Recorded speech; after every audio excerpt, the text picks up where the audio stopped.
At around 5 in the morning, on a mountaintop in the Missouri Ozarks, a wall of water over 1 billion gallons broke loose in a matter of minutes and poured straight down the side of a mountain. It tore through a state park below, buried an ancient rock formation, older than complex life on land under boulders and mud, swept a family clean out of their house, and every single one of them survived. Nobody died that morning. Not one person. And that single fact is exactly why almost nobody outside of Missouri has ever heard this story. Because when a disaster kills no one, we file it under freak accident and move on. We are not going to do that today, because underneath this event is a 5-word phrase that engineers use and investors use for almost exactly the same reason, and the company that ignored it ended up writing a check for more than $500 million. In this video, we are going to walk through exactly what happened on that mountain, hour by hour where it matters, and then we are going to do what this channel always does. We are going to follow the money, what this power plant actually was, financially, before it ever broke, what broke, and why the company kept operating it that way for years before it failed, what the flood actually did on the ground, and then the real bill, split across a federal fine, a state settlement, and the cost of rebuilding the entire thing from scratch. By the end, you will understand why the exact same phrase, margin of safety, shows up both in a damn safety report and in the biggest investing book of the 20th century, and why that is not coincidence at all. Welcome to the Money Current. Chapter 1, The Mountain That Was Also a Battery. To understand why this accident happened, you first have to understand what the Taum Sauk plant actually was, because it was never a normal dam. Normal dams hold back a river and let gravity spin turbines more or less continuously. Taum Sauk, built in the early 1960s by a utility called Union Electric, later folded into a larger company called Ameren, was something else entirely, a pumped storage plant, and a pumped storage plant is best understood as a battery built out of a mountain. At night, when electricity demand drops and prices drop with it, the plant used cheap surplus power to run enormous pumps, pushing water almost 800 feet up the side of Prophet Mountain into an artificial reservoir built right on the summit, essentially a giant bowl held in place by an engineered rim of packed rock and earth, because no natural basin exists up there to hold water. Then, during the day, when demand spiked and electricity prices spiked with it, the plant let that same water run back down through tunnels and turbines, generating power the company could sell at the higher price. Pump water up when electricity is cheap, release it when electricity is expensive, and pocket the difference. That is not just an engineering description. That is a trading strategy, expressed in concrete, water, and gravity instead of stocks or contracts. And Taum Sauk had been running that exact strategy successfully for over 40 years. By the time December of 2005 came around, below the mountain, in the valley, the water would eventually come rushing back down into if anything ever went wrong. Sat Johnson's Shut-In State Park, home to a stretch of exposed rock called Shut-Ins, rock roughly 1.5 billion years old, among the oldest exposed rock in North America, carved by the East Fork of the Black River into narrow channels and pools that had made the park one of the most popular swimming and hiking destinations in the state. By 2005, Taum Sauk was still one of only a small handful of pumped storage plants operating in the American Midwest, capable of generating over 400 megawatts on demand within minutes, fast enough to cover sudden spikes in electricity demand that slower power plants simply could not react to in time. That speed and flexibility is exactly what made the plant financially valuable, and exactly why it made economic sense for a utility to keep an aging 1960s reservoir in continuous, round-the-clock service for over 4 decades instead of retiring it. Chapter 2, The Gauge Nobody Trusted Enough to Fix. A reservoir sitting on top of a mountain, held up by an engineered rim instead of solid rock walls, only works if you know precisely how full it is at all times, because there is no natural overflow, no river to spill into safely, nowhere for extra water to go except over the top of a man-made wall and straight down the mountain. To manage that, the plant relied on automated level sensors, probes designed to detect when the reservoir was approaching capacity and trigger the pumps to shut off automatically, with a second, backup set of probes as a safety net in case the first set failed. Federal investigators later found that both of those layers had quietly stopped functioning the way they were supposed to.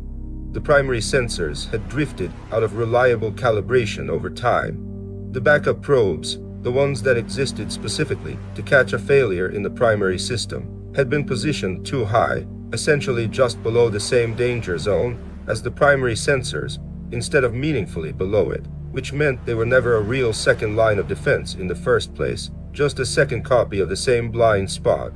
This was not a single mistake made on one unlucky morning. Investigators found that the plant had, for a long stretch of time, routinely operated with water sitting within about 1 foot of the top of the reservoir's parapet wall, when the design called for a minimum buffer, a minimum margin of safety, of about 2 feet.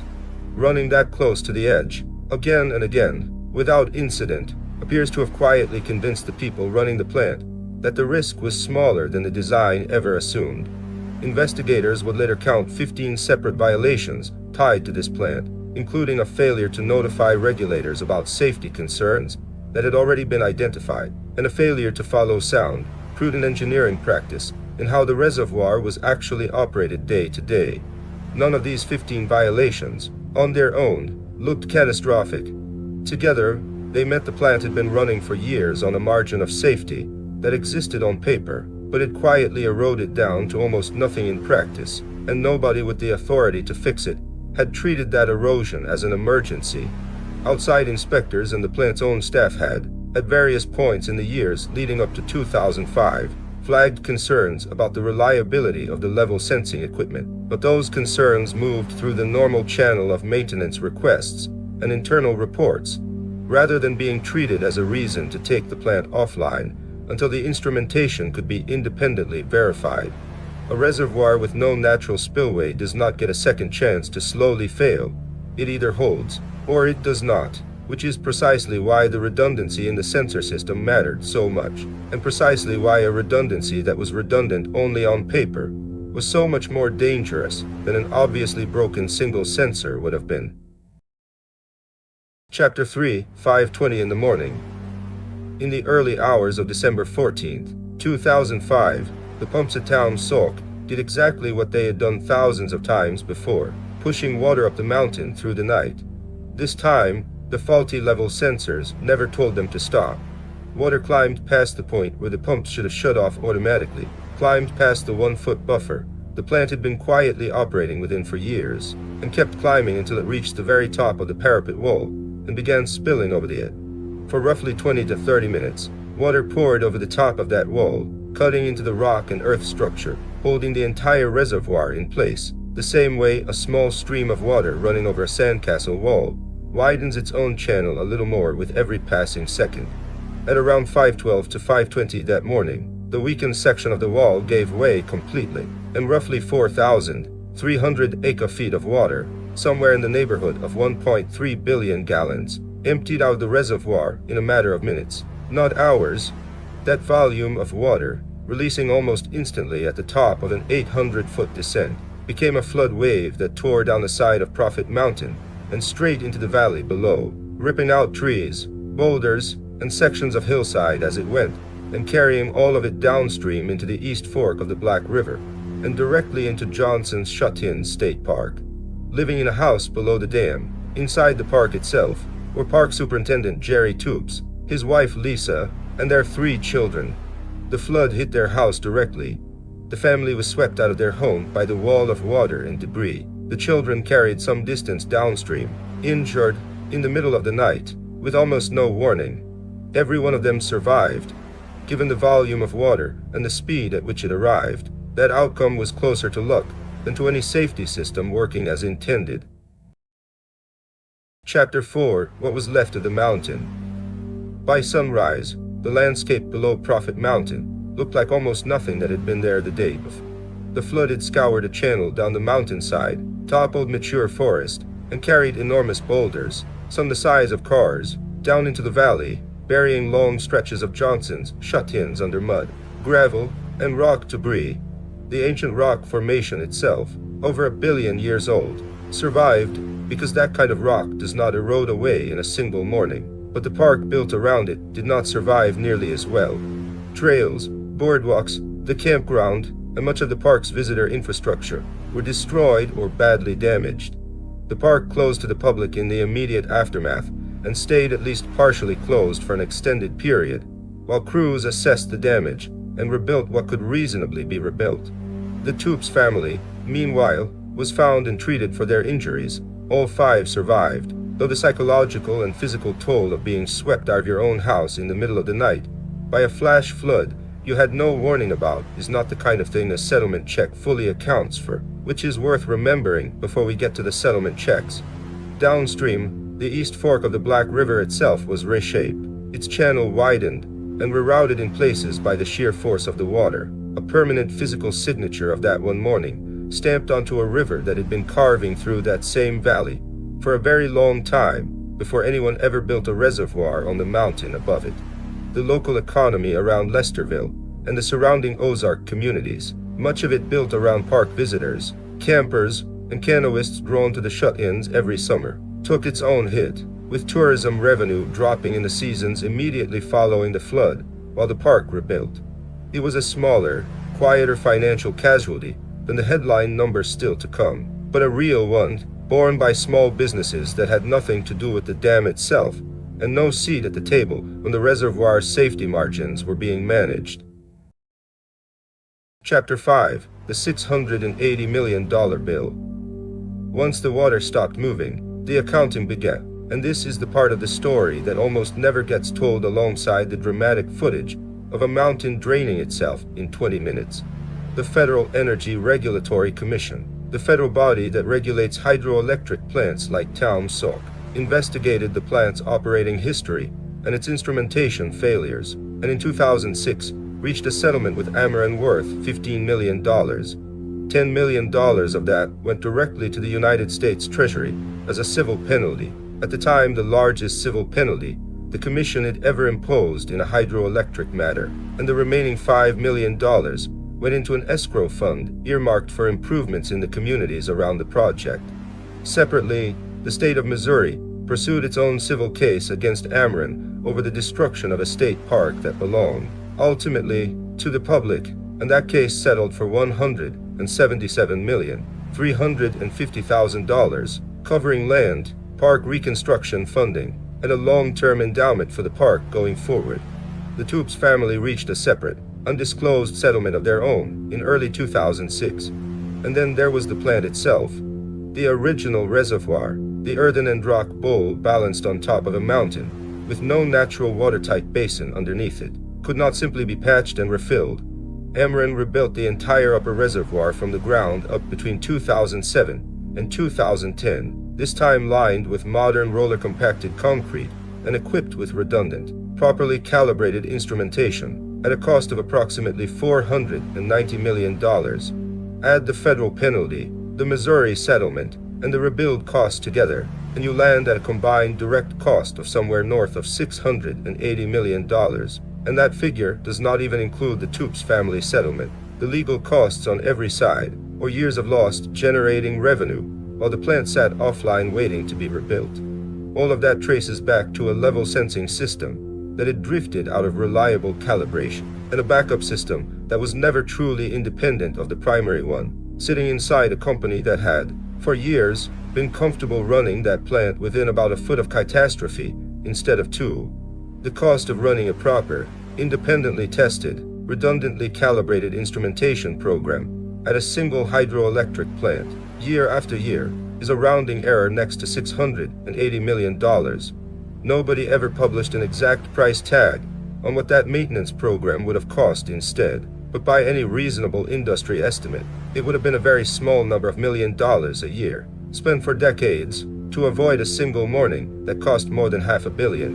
And it is worth being precise about who actually absorbs a bill of that size. A regulated utility does not simply pay a settlement like this out of pure shareholder profit and move on. Some portion of major capital costs, like a full reservoir rebuild, can, depending on how regulators rule, eventually work their way into the rate base that ordinary electricity customers pay into over time. The company faced real financial and reputational damage from this failure, but the 700,000 or so customers Ameren served in the region were never fully insulated from the consequences of a sensor system nobody, outside the plant, had ever been allowed to independently verify.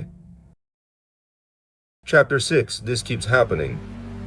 Taum Sauk is dramatic because you can point to an exact minute, 5:20 in the morning, when a mountain reservoir let go all at once. But the underlying failure, a safety margin that quietly shrinks over years of routine operation, until the people running the system no longer treat it as a real margin, is a well-documented pattern with its own name in engineering circles. Normalization of deviance, a term popularized after investigators studying the 1986 Space Shuttle Challenger disaster found that engineers and managers had repeatedly flown the shuttle with O-ring erosion that was technically outside of safe design limits. And because nothing catastrophic happened the first several times, that abnormal risk slowly became treated as an acceptable, normal part of operations, right up until the day it was not. The same underlying shape shows up in industrial accidents far outside of dam safety and spaceflight. Offshore oil platforms have operated for years with known equipment deficiencies flagged in internal reports, but never fully remediated, because the platform kept producing oil without incident, until a single well control failure turned a tolerated risk into a catastrophic one. Chemical plants have run pressure relief systems closer to their design limits than their own safety manuals recommended, quarter after quarter, because production targets rewarded running hot and nothing had gone wrong yet. In every one of these cases, including Taum Sauk, the warning signs were not hidden or unknowable. They were documented, sitting in an inspection report or a maintenance log, or an internal memo, treated as routine because the plant, the platform, or the shuttle kept working anyway, until the one time the accumulated risk finally caught up with the odds. The gap between a safety margin that exists on paper and a safety margin that actually gets defended, tested, and respected in daily operations is where almost all of these disasters actually live. Chapter 7. The real lesson and why it is not really about dams. Here is the structural point sitting underneath everything in this video. The exact phrase federal investigators used to describe what Taum Sauk was missing, margin of safety, is not an engineering term that happens to sound like a financial one. It is, more or less, the same idea wearing a different uniform. In investing, the concept was popularized by Benjamin Graham, the economist and investor who more or less founded the discipline of value investing, and who argued that you should only buy an asset when its price sits meaningfully below your honest estimate of what it is actually worth, so that if your analysis is wrong, or the world simply gets unlucky, you still have a cushion before you lose real money. That cushion is the margin of safety. Graham was not writing about dams. He was writing about stocks, but the underlying logic is identical to the one that failed on Prophet Mountain. Build in a buffer big enough to absorb the ordinary amount of error and bad luck that any complex system eventually produces, and then defend that buffer actively instead of slowly eating into it because nothing bad has happened yet. Taum Sauk's margin of safety was a physical foot and a half a freeboard behind a reservoir wall. An investor's margin of safety might be a discount to intrinsic value, a cash reserve, or simply not using leverage right up to the edge of what a lender will allow. In both cases, the margin exists specifically for the day things do not go according to plan, and in both cases, the temptation to quietly shrink that margin because the extra buffer feels wasteful when everything keeps working fine is exactly what turns an ordinary, survivable problem into a $680 million one. Prophet Mountain did not fail because nobody understood dam engineering. It failed because a margin that existed on a blueprint had quietly stopped existing in daily practice, and nobody was required to notice the gap between the two until the mountain noticed it for them. This channel exists to pull apart stories exactly like this one, where the headline is a strange, almost unbelievable physical event, and the real story underneath it is a financial mechanism. A margin quietly eroding until the day it is gone. That shows up again and again in industries that look nothing alike on the surface. If that is the kind of story you want more of, subscribe to the Money Current, because the currents that move the world's money rarely announce themselves until the day the mountain finally notices. If this kind of story is worth your time, hit like and drop a comment below. It genuinely helps this channel grow. And if you want more deep dives like this every week, subscribe now. It's free, and it's the best way to support the channel.